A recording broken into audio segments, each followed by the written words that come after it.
मैले नेपाल छोडेपछिको पहिलो 5वटा जबमा कति कमाउँथेँ त? म अमेरिका आएको 14 वर्ष भयो। म एज अ स्टुडेन्ट आएको थिएँ अनि सबैलाई थाहै होला नेपालको पैसाले अमेरिका धान्न नर्मल फ्यामिलीको मान्छेलाई गाह्रै पर्छ। त्यही भएर साइडमा काम पनि गर्नुपर्ने अवस्था थियो। मेरो पहिलो 5वटा जबहरूको कमाई यस्तो थियो। जब नम्बर 5 फेसिलिटिज मेन्टेनेन्स टेक्निसियन, जहाँ मैले कलेजको बिल्डिङ, बाथरुम, हलवे, पार्किङ लटहरू सफा गर्थेँ। त्यहाँ मेरो कमाई $6 पर आवर थियो। मैले त्यो काम 1 वर्ष जस्तो गरेँ। हप्तामा 20 घण्टा गरेर ट्याक्स कटाउँदा महिनाको अराउन्ड $484 हुन्थ्यो। म 2जना साथीहरूसँग अपार्टमेन्ट सेयर गरेर बस्थेँ र मेरो भागमा महिनाको $240 पर्थ्यो। बाँकीले अरू कुरा म्यानेज गर्नु पर्थ्यो। यति पैसाले खर्च म्यानेज गर्न गाह्रै थियो। जब नम्बर 4 मर्चेन्डाइज सेल्स, जहाँ मैले क्याप, हुडी र टी सर्टहरू सपिङ मलभित्र राखेको ठेलाबाट बेच्थेँ र त्यहाँको कमाई थियो $8 पर आवर। त्यो काम मैले 6 महिना जस्तो गरेँ अनि हप्ताको 40 घण्टा जस्तो गर्थेँ। क्यासमा गरेको हुनाले मेरो हप्तामा अराउन्ड $320 हुन्थ्यो। एउटा रुम लिएको थिएँ, मन्थली रेन्ट $400 तिरेर, बाँकी पैसाले अरू खर्च म्यानेज गर्नु पर्थ्यो। जब number 3 restaurant server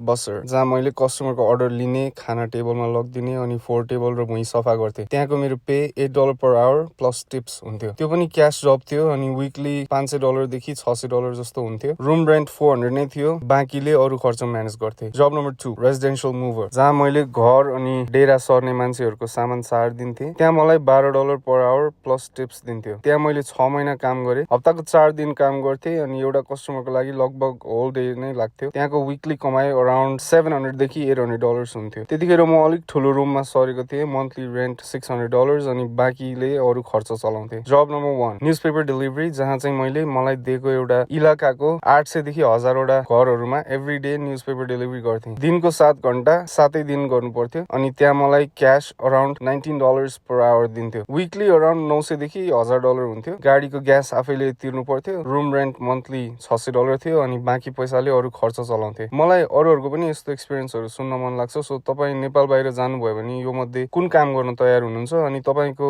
Nepal छोडेपछिको first जब के थियो? कमेन्टमा सेयर गर्नु होला।